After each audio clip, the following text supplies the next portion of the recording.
الحمد للہ وکفا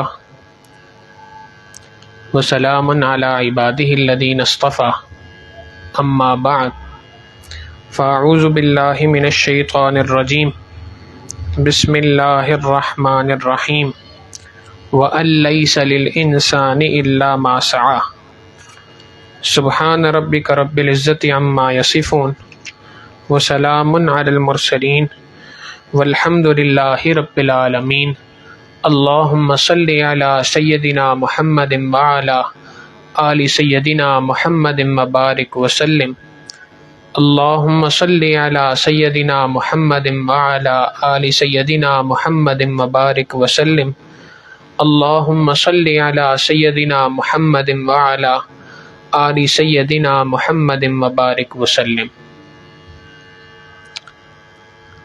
دنیا کا ایک دستور ہے کہ ہر ملک نے اپنی ایک کرنسی بنائی ہے، جو کرنسی اس ملک کے اندر چلا کرتی ہے اس ملک کا سکہ رائج الوقت کہلاتی ہے۔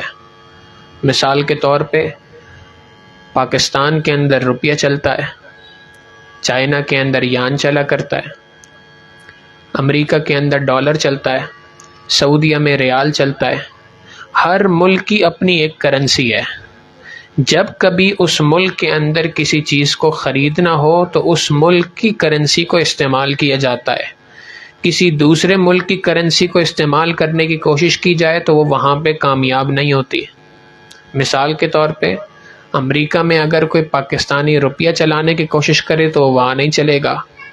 سعودیہ کے اندر کوئی پاکستانی روپیہ چلانے کی کوشش کرے تو نہیں چلے گا، یا اسی طریقے سے چائنا میں ڈالر چلانے کی کوشش کریں تو وہ وہاں پہ نہیں چلتے۔ ہر ملک کی اپنی ایک کرنسی ہے اور اسی کرنسی کے اندر وہاں پہ خرید و فروخت ہوتی ہے۔ کسی اور ملک کی کرنسی ہو تو وہاں پر کوئی کام نہیں آتی۔ ہمارے حضرت نے ایک واقعہ اس پر سنایا اور ایک بڑی عام فہم سی بات ہے۔ فرمانے لگے کہ ایک مرتبہ ہم عمرے کے لیے فیملی کے ساتھ جدہ ایئرپورٹ پر فلائٹ لینڈ کی، باہر نکلے تو فرماتے ہیں کہ میرا پوتا ہے وہ اس وقت پر بہت زیادہ رو رہا تھا، چھوٹا بچہ۔ تو بہو سے پوچھا بھائی یہ کیوں رو رہا ہے؟ اس نے کہا کہ جی اس کا دودھ کا جو ڈبہ تھا وہ ختم ہو گیا ہے اور جو پاکستان میں مزید رہ گیا تھا وہ میں لے کے آنا بھول گئی۔ اب یہاں پہ کوئی میرے پاس موجود نہیں اور اس کو بھوک لگ رہی ہے، دودھ پینا ہے اس نے، تو اس لیے رو رہا ہے، اور میں اس کو سمجھا رہی ہوں کہ جب ہم ہوٹل پہنچیں گے تو وہاں پہ میں تمہیں دے دوں گی، لیکن اس کو بھوک برداشت نہیں ہو رہی۔ حضرت فرماتے ہیں میں نے اس سے کہا کہ بھائی اس کو تھوڑا سا انتظار کرا لو، ابھی امیگریشن سے فارغ ہوتے ہیں تو امیگریشن سے فارغ ہونے کے بعد میں یہیں ایئرپورٹ سے ہی اس کو خرید کے دے دوں گا۔ فرماتے ہیں میں نے امیگریشن آفیسر کے پاس گیا، اس سے جا کے ریکویسٹ کی کہ جی بچہ رو رہا ہے، اگر آپ ہماری امیگریشن جلدی کر دیں۔ اس نے مہربانی کی، امیگریشن جلدی ہو گئی۔ باہر نکلنے لگے تو اس سے پہلے اندر جو شاپ تھی وہاں پر گئے اور اس سے جا کے کہا کہ جی فلاں دودھ کا ڈبہ یہ دے دیں، کتنے کا ہے؟ حضرت فرماتے ہیں وہ بنگالی نوجوان تھا، اس نے مجھے کہا ریالین، 2 ریال کا ہے۔ کہتے ہیں میں نے اپنے والیٹ کھولا تو اس میں ریال تو موجود نہیں تھے، کچھ پاکستانی کرنسی تھی، کچھ ڈالر موجود تھے۔ تو میں نے اس سے کہا کہ جی میرے پاس ریال تو موجود نہیں ہے، لیکن میں آپ کو 2 ریال کی جگہ 2 ڈالر دے دیتا ہوں۔ اب 2 ریال کی ویلیو کچھ اور ہے، 2 ڈالر کی ویلیو اس کے مقابلے میں زیادہ ہے۔ کہتے ہیں جب میں نے اس کو یہ بات کی تو وہ کہنے لگا کہ نہیں، آپ مجھے 2 ریال ہی دیں، مجھے 2 ریال چاہیے۔ فرماتے ہیں میں نے اس سے کہا کہ بھائی میرے پاس تو نہیں ہے۔ وہ کہنے لگا جی یہ کرنسی ایکسچینج ہے، یہاں چلے جائیں اور جا کے چینج کرا لیں کرنسی۔ وہاں پہنچے تو پتہ چلا نماز کا وقت تھا، اس نے نماز کا بریک دیا ہوا تھا۔ پھر واپس آئے، اس کو آ کے کہا کہ بھائی وہ تو ابھی بند ہے دکان ہے۔ میں نے بتایا جی میری یہ پرابلم ہے، تو وہ اس نے اپنی جیب سے 2 ریال نکال کے اس کو دیا اور دودھ کا ڈبہ میرے حوالے کیا کہ آپ جائیں اور بچے کو خاموش کرائیں، بچے کا مسئلہ حل کریں۔ حضرت فرماتے ہیں اس دن ہمیں یہ سبق ملا کہ دیکھو اگر کسی اور ملک کی کرنسی، رب العزت نے بھی آخرت کے دن کی ایک کرنسی بنائی ہے کہ آخرت کے دن میرے بندوں اگر تم کچھ اور لے کے آؤ گے تو وہ تمہارے کام نہیں آئے گا۔ یوم لا ینفع مال ولا بنون، دنیا میں انسان کی کرنسی تو یہ ہے کہ وہ مال پیسے کے ذریعے سے چیزوں کو خرید لیا کرتا ہے، تو اللہ تعالیٰ فرماتے ہیں کل قیامت کے دن مال تمہارے کام نہیں آئے گا۔ اچھا، دنیا میں انسان طاقت کا اظہار کرتا ہے بیٹوں کے ذریعے سے، فرمایا والا بنون، کل قیامت کے دن بیٹے بھی کام نہیں آئیں گے۔ تو آخرت کے دن کی کرنسی یہ دنیا کا مال پیسہ نہیں ہے، تو آخرت کی کرنسی ہے کیا؟ حقیقت یہ ہے کہ آخرت کی کرنسی نیکیاں ہیں۔ جو جتنی زیادہ نیکیاں کرے گا اتنی ہی زیادہ اس کے پاس آخرت کی کرنسی ہوگی، اور جتنا زیادہ نیکیوں میں کمی کرے گا کل قیامت کے دن اس کے پاس اتنی ہی زیادہ مشکلات کا سامنا کرنا پڑے گا۔ لہٰذا آخرت کی اس کرنسی کو دنیا کے اندر کمانے کے لیے اللہ رب العزت نے بھیجا ہے۔ یہی وجہ ہے کہ جس بندے کے پاس نیکیاں زیادہ ہوں گی اس کو قبر میں بھی آرام ملے گا، وہ پل صراط سے بھی آسانی کے ساتھ گزر جائے گا، حشر کے دن بھی اس کو دھوپ برداشت نہیں کرنی پڑے گی۔ اللہ تعالیٰ اس دن کا ایئر کنڈیشن اسے نصیب فرمائیں گے کہ اللہ تعالیٰ اپنے عرش کا سایہ نصیب فرمائیں گے، یہ اس دن کا ایئر کنڈیشن ہوگا۔ تو اسی طریقے سے جس کے پاس آخرت کے دن کی زیادہ کرنسی ہوگی اتنا ہی زیادہ راحت اور سکون کے ساتھ اس آخرت میں رہے گا۔ لہٰذا ہمیں بھی چاہیے کہ ہم دنیا کے اندر نیکیاں کر کر کے تھکیں اور تھک تھک کر نیکیاں کریں، خوب نیکی کرنے کی کوشش کریں، جتنا وقت ملتا ہے انسان اس کو نیکی کرنے کے اندر گزارے۔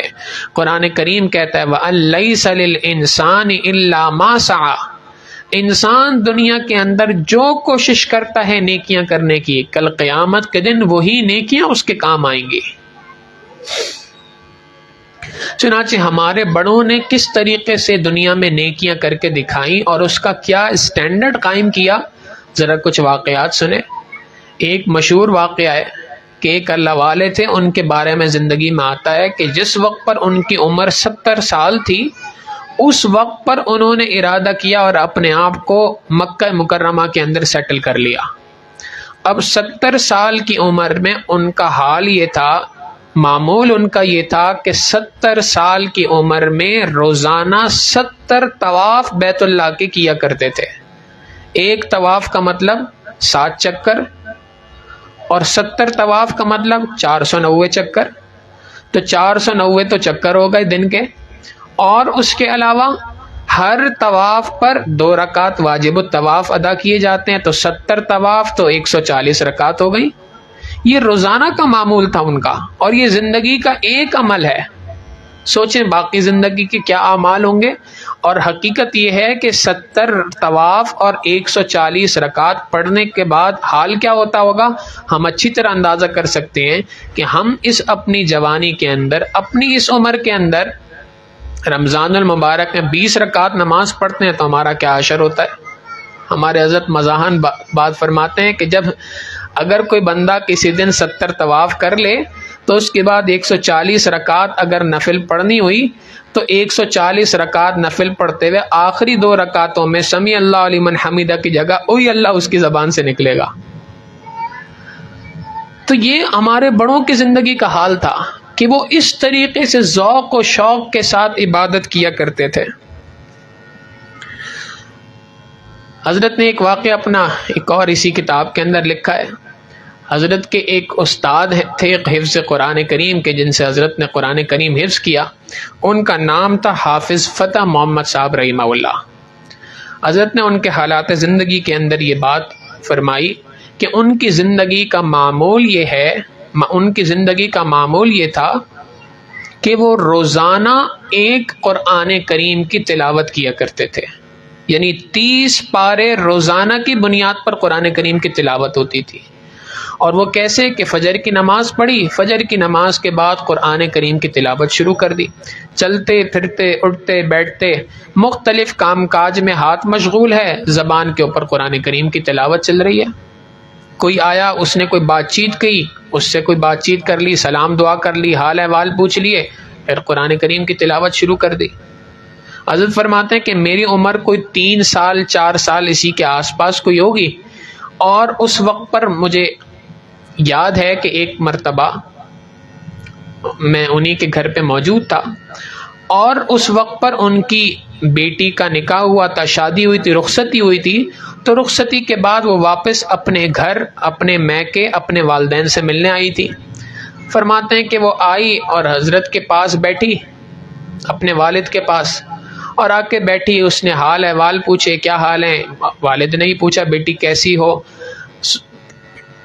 جہاں آپ کی شادی ہوئی سسرال والے کیسے ملے آپ کو، گھر کیسے لوگ ہیں، کس طرح سے ہیں. دو چار اس سے باتیں کی اور اس کے بعد انہوں نے قرآن کریم پڑھنا شروع کر دیا.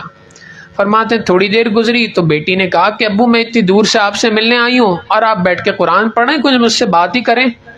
وہ کہنے لگے بیٹی میں نے تو تم سے حال احوال پوچھنا تھا، پوچھ لیا، اب مزید میرے پاس تو کرنے کے لیے کوئی بات نہیں، ہاں تمہارے پاس کوئی ہے تو کرو تو میں جواب دے دوں گا. یہ کہا اور پھر قرآن کریم پڑھنا شروع کر دیا. یعنی ان حضرات کو نیکی کرنے کا اتنا زیادہ شوق ہوا کرتا تھا کہ ہر وقت پر ان کی زبان پر قرآن کریم جاری ہوا کرتا تھا. حضرت کا ایک واقعہ اس حاجت نے اس سے پہلے بھی ذکر کیا یہاں پہ، کہ حضرت سے ایک خاتون بیعت ہوئی آسٹریلیا کے اندر، اور انہوں نے اپنی زندگی کا ایک واقعہ یہ حضرت کو بتایا کہ حضرت میری شادی ہوئی، شادی کے کچھ عرصے کے بعد مجھے کچھ بیماری لاحق ہوئی، ڈاکٹر کے پاس گئے، اس نے کچھ ٹیسٹ کروائے. اب جب ٹیسٹ وغیرہ ہو گئے تو اس کے بعد ایک دن رپورٹس دکھانے کے لیے ڈاکٹر کے پاس جانا تھا، تو میرا ہسبینڈ چلا گیا کہ بھائی میں جا کے ڈاکٹر کو دکھا آتا ہوں، صرف رپورٹس ہی دکھانی ہے. اب جب وہ گھر آیا تو میں نے اس کا چہرہ دیکھا تو مجھے اندازہ ہوا کہ ڈاکٹر نے کوئی اچھی خبر اس کو نہیں سنائی. میں نے اس سے پوچھا بھائی کیا بتایا ڈاکٹر نے، تو وہ شروع میں چھپانے لگا. لیکن جب میں نے بہت زیادہ اصرار کیا اور اس سے کہا کہ جو ڈاکٹر نے الفاظ کہے مجھے ایگزیکٹلی وہی بات بتاؤ، تو اس نے آگے سے بتایا کہ جی اصل بات یہ ہے کہ ڈاکٹر نے کہا کہ آپ کی جو اہلیہ ہیں ان کو بریسٹ کینسر ڈائگنوز ہوا ہے، اور اب ان کی زندگی کے چند گنتی کے ایام ہیں، کوئی زیادہ وقت نہیں ہے ان کے پاس. اب آپ کی مرضی ہے، اگر آپ نے یہیں دفنانا ہے تو اس کے انتظامات کر لو، اور اگر پاکستان میں دفنانا ہے تو وہاں لے جاؤ، اس کی پھر تیاری کرو، ٹکٹ کٹواؤ. کہتے ہیں جب یہ بات اس نے مجھے کہی اور وہ بہت زیادہ غمزدہ تھا، میں نے اس سے کہا کہ بھائی میں اللہ کی ذات پہ بھروسہ رکھتی ہوں، اور اللہ تعالیٰ نے یہ بات قرآن کریم میں فرمائی ہے کہ یہ قرآن کریم وَيَشْفِ صُدُورَ قَوْمٍ مُؤْمِنِينَ ایمان والوں کے سینوں کے لیے شفا ہے. تو اس میں جہاں روحانی بیماریوں کے لیے شفا ہے وہاں جسمانی بیماریوں کے لیے بھی شفا ہے، لہٰذا میں اس قرآن کریم سے اپنا علاج کروں گی. کہتے ہیں کہ اس عورت نے، اس لڑکی نے اس بات کا عزم کر لیا، اور اس حال میں کہ وہ بریسٹ کینسر جیسے موذی مرض میں مبتلا، اس حال میں اس نے ارادہ کیا کہ میں روزانہ ایک قرآن کریم کی تلاوت کروں گی، اور اس نے اس حال کے اندر روزانہ ایک قرآن کریم پڑھنے کا معمول بنا لیا.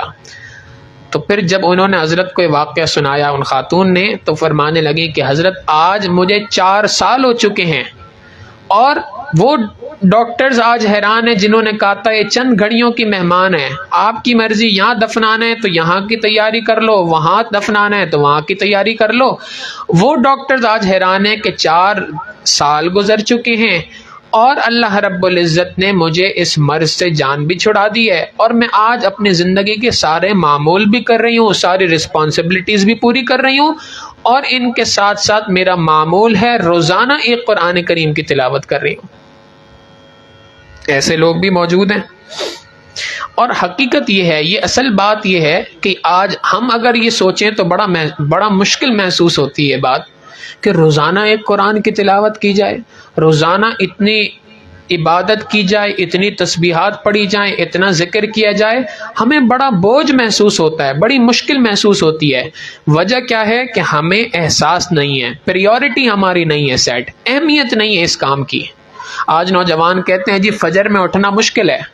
فجر میں اٹھنا کیوں مشکل ہے؟ اس لیے کہ وجہ یہ نہیں ہے کہ واقعی آنکھ کا کھلنا مشکل ہے، بلکہ اصل وجہ یہ ہے کہ پریورٹی نہیں ہے.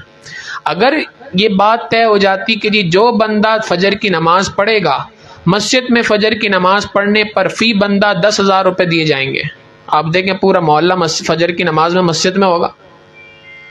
اگر یہ بات کہہ دی جائے کہیں جاب کر رہا ہو بندہ اور اس کو یہ بات کہی جائے کہ جناب آج ہماری انٹرنیشنل کلائنٹ سے میٹنگ ہے، آپ نے صبح 4 بجے اٹھ کے میٹنگ اٹینڈ کرنی ہے، جیسے تیسے ہو کر کے بندہ اٹھتا ہے اور صبح 4 بجے میٹنگ اٹینڈ کرتا ہے۔ جو لوگ نائٹ جابز کرتے ہیں وہ اچھے طریقے سے اس بات کو جانتے ہیں کہ رات نیند آ رہی ہوتی ہے تب بھی اپنی نیند پہ قابو پا کے جاتے ہیں۔ یہ جتنے سیکیورٹی گارڈز ہوتے ہیں آپ دیکھیں ساری ساری رات جاگ کر گزارتے ہیں اگر صحیح ڈیوٹی انجام دے رہے ہوں تو۔ جو نائٹ جاب کرنے والے افراد ہیں ساری رات جاگ کر وقت گزارتے ہیں، کیوں بھائی؟ پریورٹی سیٹ ہے، اہمیت ہے اس چیز کی کہ جی اگر میں نے یہ کام کیا تو اس کے بدلے مجھے اتنے پیسے مہینے کے آخر میں ملنے ہیں۔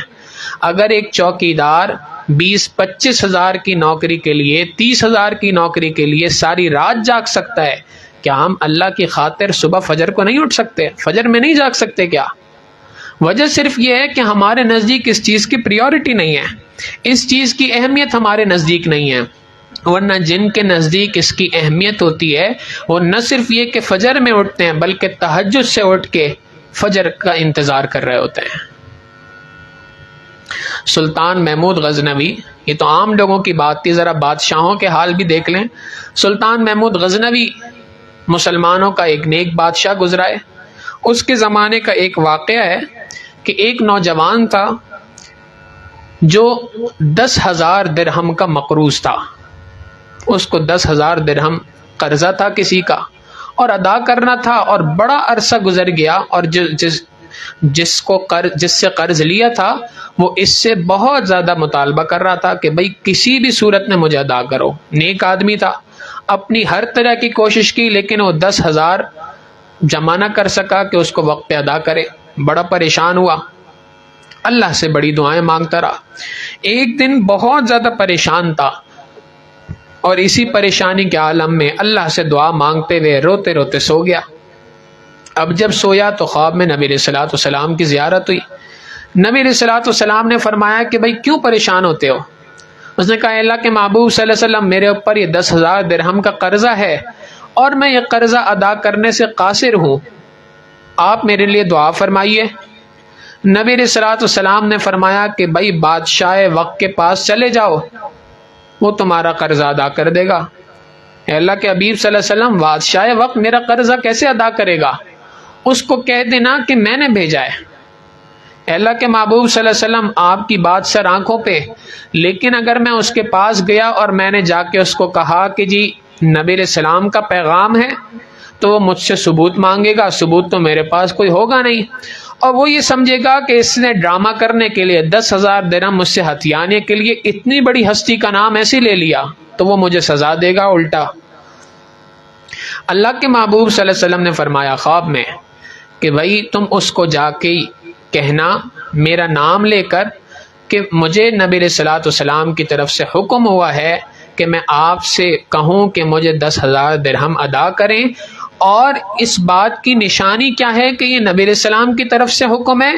نشانی یہ ہے کہ آپ روزانہ اللہ کے محبوب صلی اللہ علیہ وسلم پر 30,000 مرتبہ درود شریف پڑھ کر تحفہ بھیجتے ہیں۔ گزشتہ رات کو آپ نے 30,000 مرتبہ درود شریف پڑھنا تھا، آپ نے 15,000 مرتبہ پڑھا تھا، درمیان میں کوئی ملاقات کرنے کے لیے آ گیا، آپ نے پوز دیا اور 15,000 مرتبہ آپ اس دن نہیں پڑھ سکے تھے جس کی قضا آپ نے اگلے دن کی تھی۔ یہ نشانی ہے، اس لیے کہ یہ بات سلطان محمود غزنوی کے سوا کسی کو دنیا میں آج معلوم نہیں ہے، یہ نشانی جا کے اس کو بتاؤ۔ یہ شخص سلطان محمود غزنوی کے پاس گیا اور اس کو جا کے سارا واقعہ سنایا۔ سلطان محمود غزنوی کی آنکھوں میں آنسو آ گئے۔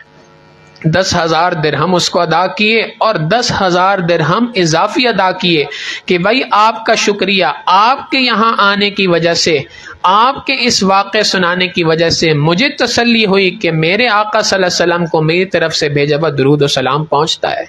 تو آپ سوچیں کہ اگر بادشاہ وقت اپنی پوری مصروفیات کی بنا کے باوجود اگر روزانہ 30,000 مرتبہ درود شریف پڑھ کر اللہ کے حبیب صلی اللہ علیہ وسلم کے دربار میں بھیج سکتا ہے، تو ہم اور آپ کیا ایکسکیوز دیں گے کہ ہمارے پاس وقت نہیں ہوتا روزانہ درود شریف پڑھنے کا؟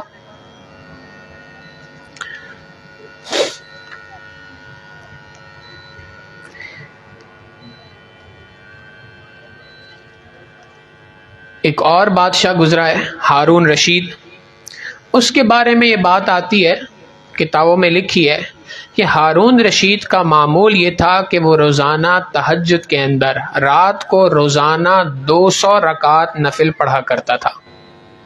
حضرت فرماتے ہیں جب یہ بات ہم نے پڑھی تو ہمیں اس بات کا وہ ہوا کہ بھائی شاید لکھنے والے نے کوئی غلطی کی ہو، یہ 200 کی جگہ 20 رکعت ہوں گی، ایک صفر شاید غلطی سے لگ گیا ہوگا۔ فرماتے ہیں کہ ہم نے کتابوں کا مطالعہ شروع کیا تاریخ کی کہ کہیں ان کے حالات میں نے، اور وہاں پہ پتہ چلے تو وہاں پہ یہ بات سن کے حیران رہ گئے کہ لکھا تھا کہ ہارون رشید کا روزانہ کا معمول تو 200 رکعت پڑھنے کا تھا ہی صحیح، کبھی کبھی اس کو وقت ملتا تھا تو کئی مرتبہ کئی راتوں میں وہ 200 کے بجائے 400 رکعت نفل بھی پڑھا کرتا تھا۔ اب اگر ایک بادشاہ وقت اپنی تمام مصروفیات کے باوجود روزانہ ہر رات میں 200 رکعت نفل پڑھنے کا معمول بناتا ہو تو ہمیں اور آپ کو پھر کتنی محنت کرنے کی ضرورت ہے، کتنی نیکیاں کرنے کی ضرورت ہے۔ حضرت سیدہ فاطمہ الزہرا رضی اللہ تعالیٰ عنہ کے بارے میں آتا ہے کہ ایک مرتبہ رات کو عشاء کی نماز کے بعد 2 رکعت نفل کی نیت باندھی اور کھڑے ہو کر اللہ کا کلام پڑھنا شروع کیا، قرآن کریم پڑھنا شروع کیا۔ جب انہوں نے سلام پھیرا تو بس فجر کا وقت قریب تھا، اللہ سے بیٹھ کر شکوہ کرنے لگ گئی، یا اللہ تیری رات کتنی چھوٹی ہے کہ میں نے تو صرف 2 رکعت نفل کی نیت باندھی تھی، آپ کی رات ہی پوری ہو گئی۔ یعنی ہمارے بڑوں کو راتوں کے چھوٹا ہونے کا شکوہ ہوا کرتا تھا، اور ہمارا معاملہ یہ ہے کہ ہمیں تھوڑا سا وقت نہیں ملتا کہ ہم راتوں میں اٹھ کر اللہ کے دربار میں گڑ گڑائیں، اللہ کے سامنے آنسو بہائیں۔ حدیث مبارکہ میں آتا ہے نبی علیہ الصلوۃ والسلام نے فرمایا کہ ایک قافلہ تھا اور اس قافلے والوں نے بڑا لمبا سفر کیا، سفر کر کے ایک جگہ پہ پہنچے اور پہنچنے کے بعد سارے تھکے ہوئے تھے، رات کا وقت تھا، سب نے عشاء کی نماز پڑھی اور عشاء کی نماز پڑھ کے سو گئے۔ اب جب عشاء کی نماز پڑھ کے سو گئے تو ان میں سے ایک شخص تھا جو رات کو اپنی ساری تھکاوٹ کے باوجود اٹھا، اس نے تازہ وضو کیا اور اللہ کے دربار میں 2 رکعت نفل پڑھے اور اللہ سے دعا مانگنا شروع کی۔ نبی علیہ الصلوۃ والسلام فرماتے ہیں یہ مسافر جو اپنی ساری تھکاوٹ کے باوجود رات کو کھڑے ہو کر اللہ کے دربار میں اللہ کے سامنے کھڑا ہوتا ہے، اللہ رب العزت اس کا ذکر اپنے فرشتوں کی محفل میں فرماتے ہیں، بلکہ نبی علیہ السلام نے فرمایا اللہ تعالیٰ اس بندے کی وجہ سے فرشتوں پر فخر فرماتے ہیں۔ اللہ تعالیٰ کو ایسا بندہ پسند ہے کہ جو اللہ کی خاطر رات کو اٹھ کر کھڑا ہوتا ہے۔ قرآن کریم کے اندر اللہ تعالیٰ اپنے محبوب صلی اللہ علیہ وسلم کو فرماتے ہیں یا ایھا المزمل قم اللیل الا قلیلا، آپ رات کو تھوڑے وقت کے لیے کھڑے ہو جائیں ہمارے سامنے، نصفہ، یا تو آدھی رات کے لیے کھڑے ہو جائیں، او انقص، یا اس سے آدھی رات سے تھوڑا سا کم وقت کے لیے کھڑے ہوں، او زد علیہ، یا اس کے اندر تھوڑا سا اضافہ کر لیں، یا تو آدھی رات کے لیے کھڑے ہوں یا آدھی رات سے تھوڑا کم کھڑے ہو جائیں یا آدھی رات سے تھوڑا سا زیادہ کھڑے ہو جائیں۔ کرنا کیا ہے؟ وَرَتِّلِ الْقُرْآنَ تَرْتِيلًا، رات کو ہمارے سامنے قرآن کریم کو ٹھہر ٹھہر کے پڑھیں۔ کیوں پڑھنا ہے؟ اِنَّا سَنُلْقِي عَلَيْكَ قَوْلًا ثَقِيلًا، ہم نے آپ پر بڑا بھاری بھرکم بوجھ ڈالا ہوا ہے، یہ قرآن کریم کا بوجھ ہے، قرآن کریم کے پیغام کو دنیا میں پہنچانے کا بوجھ ہے جو ہم نے آپ کے اوپر ڈالا ہے۔ ان ناشئۃ اللیل ہی اشد وطئا واقوم قیلا ان لک فی النہار سبحا طویلا، آپ کے لیے تو دن میں تیرنا ہے مسلسل، یعنی انتھک محنت آپ نے دن کے اندر کرنی ہے۔ عقل یہ کہتی ہے کہ جس بندے نے دن میں مسلسل انتھک محنت کرنی ہو تو اس کو رات میں آرام کرنا چاہیے، اور اللہ تعالیٰ فرماتے ہیں کہ چونکہ آپ نے رات میں انتھک محنت کرنی ہے لہٰذا آپ دن کے اندر جو آپ نے دن میں انتھک محنت کرنی ہے لہٰذا آپ رات میں میرے دربار میں کھڑے ہوئے۔ فقہاء نے لکھا، مفسرین نے یہاں جواب لکھا کہ جی ہاں، وجہ یہی ہے کہ جو بندہ یہ بات چاہتا ہو کہ میرے دن کے سارے کام سیدھے ہو جائیں، اس کو چاہیے کہ رات کے وقت میں اللہ کے دربار میں کھڑا ہو۔ جو رات میں اللہ کے دربار میں کھڑا ہوتا ہے اور اللہ کے سامنے ہاتھ پھیلاتا ہے، اللہ رب العزت دن میں مخلوق کے سامنے اس کو ہاتھ پھیلانے سے روک دیا کرتے ہیں، اللہ تعالیٰ اس کی ضروریات کو پورا فرما دیا کرتے ہیں۔ لہٰذا یہ سارے واقعات سنانے کا مقصد یہ تھا کہ آج اب ہمارا یہ اسلامی مہینے کے اعتبار سے ذی الحج کا مہینہ ختم ہو رہا ہے، گویا اب نیا سال شروع ہو رہا ہے۔ نئے سال کے شروع میں ہمیں دو کام کرنے کی ضرورت ہے۔ ایک کام تو نبی صلی اللہ علیہ وسلم نے فرمایا، حاسبو قبل ان تحاسبو، اپنا محاسبہ کرو اس سے پہلے کہ تمہارا محاسبہ کیا جائے۔ آسان سی بات ہے، دنیا میں جب کبھی بھی کوئی کمپنی بنتی ہے تو اس کمپنی کے حساب کتاب لکھے جاتے ہیں، سال کے آخر میں آڈٹ ہوتا ہے۔ جب آڈٹ ہوتا ہے تو آڈٹ سے پہلے ایک انٹرنل آڈٹ ہوتا ہے، بعد میں ایکسٹرنل آڈٹ ہوتا ہے۔ انٹرنل آڈٹ سے مراد کہ جو کمپنی کے لوگ ہیں، اکاؤنٹس والے ہیں، وہ خود ہی اپنی تمام چیزوں کو دیکھتے ہیں کہ بھئی کہیں کوئی غلطی تو نہیں ہوئی ہمارے حساب کتاب میں۔ وہ انٹرنل آڈٹ کرتے ہیں، اپنے حساب کتاب تمام چیزوں کو پرکھتے ہیں، دیکھتے ہیں کہیں کوئی غلطی تو نہیں، کہیں کوئی کوتاہی تو نہیں، تو اس کو ٹھیک کرنے کی کوشش کرتے ہیں۔ جب انٹرنل آڈٹ ہو جاتا ہے تو اس کے بعد ایکسٹرنل آڈٹ کی باری آتی ہے۔ نبی علیہ الصلوۃ والسلام بھی یہی بات فرما رہے ہیں کہ کل قیامت کے دن تمہارا ایکسٹرنل آڈٹ ہونا ہے۔ اس آڈٹ کے ہونے سے پہلے دنیا میں اپنا محاسبہ کرو، اپنا آڈٹ کر لو کہ یہ سال گزر گیا، اس سال میں نے کتنی نیکیاں کی، کتنی برائیاں کی۔ سال شروع ہونے سے پہلے میں اللہ کے کتنے قریب تھا اور آج کتنا قریب ہوں۔ اگر اس سال اللہ کے قرب میں اضافہ ہوا ہے تو الحمدللہ اللہ کا فضل ہے، اور اگر اس سال میں اللہ کے قرب میں اضافہ نہیں ہو سکا تو اس پر اللہ سے معافی مانگنے کی ضرورت ہے، اللہ رب العزت سے درگزر کی درخواست کرنے کی ضرورت ہے، استغفار کرنے کی ضرورت ہے، اور اس کو کرنے کے بعد اب جو آنے والا سال ہے سمجھنے کہ اس سال کو ہم نے اللہ کے قرب کا سال بنانا ہے، نیکیوں میں اضافے کا سال بنانا ہے، اس لیے کہ ہر آنے والا سال ہمیں قیامت کے قریب کر رہا ہے، ہر آنے والا سال ہمیں موت کے قریب کر رہا ہے، ہر آنے والا سال اللہ سے ملاقات کے قریب کر رہا ہے۔ یہی وجہ ہے کہ آپ دیکھیں ہمارا جو سال مکمل ہو رہا ہے، سال کے اختتام پر جہاں آخری مہینہ ہے ذی الحجہ کا مہینہ، اس کے اندر بھی ایک پیغام دے دیا، ابراہیم علیہ السلام کی زندگی کا پیغام۔ سال شروع ہو رہا ہے تو اس میں ایک اور پیغام دے دیا۔ ابتدا ہے عمر فاروق رضی اللہ تعالیٰ عنہ کی شہادت سے، حضرت حسین رضی اللہ تعالیٰ عنہ کی شہادت سے۔ تو یہ تو حقیقت یہ ہے کہ قربانی کا مہینہ ہے، سال کا آخر بھی قربانی کا ہے، سال کی ابتدا بھی قربانی کی ہے۔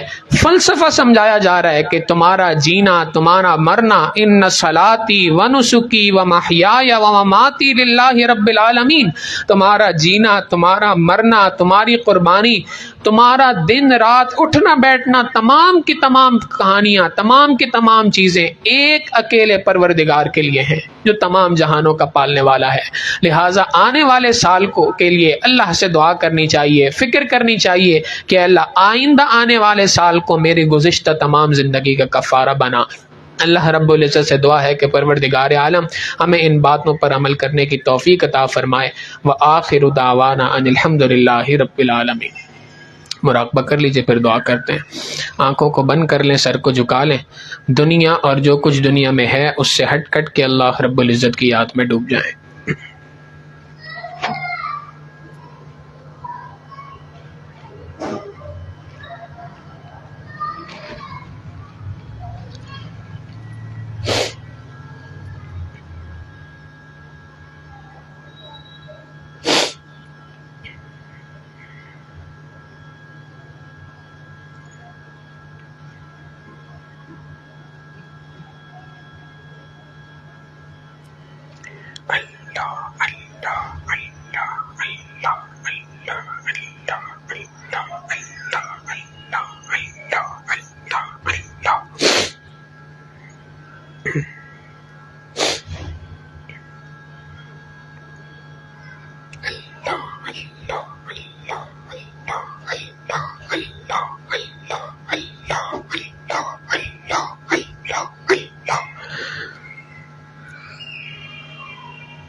یاد میں تیری سب کو بھلا دوں، کوئی نہ مجھ کو یاد رہے، یاد میں تیری سب کو بھلا دوں، کوئی نہ مجھ کو یاد رہے، سب خوشیوں کو آگ لگا دوں، غم سے تیرے دل شاد رہے، سب کو نظر سے اپنی گرا دوں، تجھ سے فقط فریاد رہے، اب تو رہے بس تا دم آخر ورد زباں اے میرے الہ، لا الہ الا اللہ، لا الہ الا اللہ۔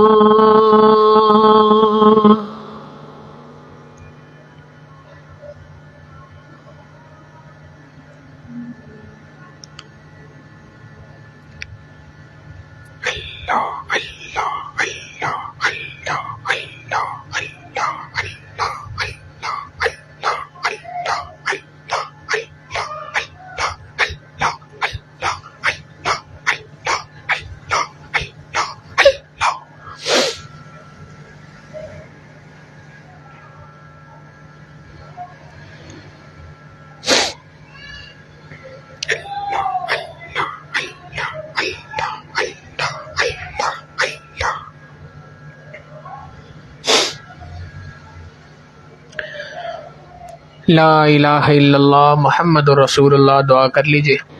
سبحان ربی العلی الوہاب، اللہم صلی علی سیدنا محمد وعلی آل سیدنا محمد وبارک وسلم۔ ربنا ظلمنا انفسنا وان لم تغفر لنا وترحمنا لنکونن من الخاسرین۔ کریم آقا، ہم آپ کے گناہ گار سیاہ کار بندے ہیں، اللہ ہمارے گناہوں کو معاف فرما، ہماری خطاؤں سے درگزر فرما، ہمارے عیبوں کی پردہ پوشی فرما، اللہ ہماری نگاہوں کو پاک فرما، ہمارے دلوں کو صاف فرما، ہمارے سینوں کو اپنی محبت سے لبریز فرما، اپنے عشق کی آتش ہمارے سینوں میں پیدا فرما، ہمارے انگ انگ سے اپنے ذکر کو جاری فرما، روئیں روئیں سے اپنے ذکر کو جاری فرما، ہڈی ہڈی بوٹی بوٹی میں اپنی یاد پیدا فرما۔ اے کریم آقا، ہم آپ سے دست بدعا ہیں، میرے مالک اس سال کے اختتام پر اللہ ہم سے اس سال میں یا اپنی پچھلی زندگی میں جو کمیاں کوتاہیاں ہوئیں، اللہ ہماری کمی کوتاہیوں کو معاف فرما۔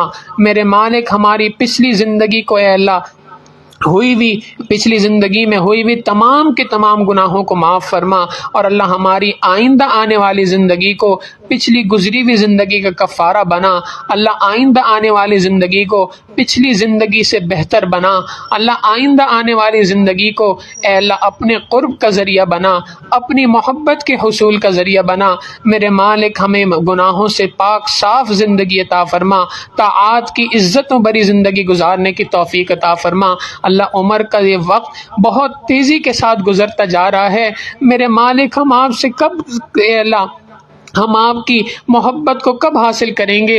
اے اللہ کب حضوری والی نمازیں پڑھیں گے؟ کب سرور والے سجدے کریں گے؟ اے اللہ ہماری غفلتوں کو دور فرماتے ہوئے ہمیں اپنی محبت کی چاشنی نصیب فرما، اللہ اپنے عشق کی آتش کو ہمارے سینوں میں پیوست فرما۔ کریم آقا ہماری بیماریوں کو دور فرما، روحانی بیماریوں سے ہمیں شفا نصیب فرما، جسمانی بیماریوں سے شفا نصیب فرما، ہم میں جو مقروض ہیں ان کے قرضوں کی ادائیگی کی غیب سے سبیل پیدا فرما۔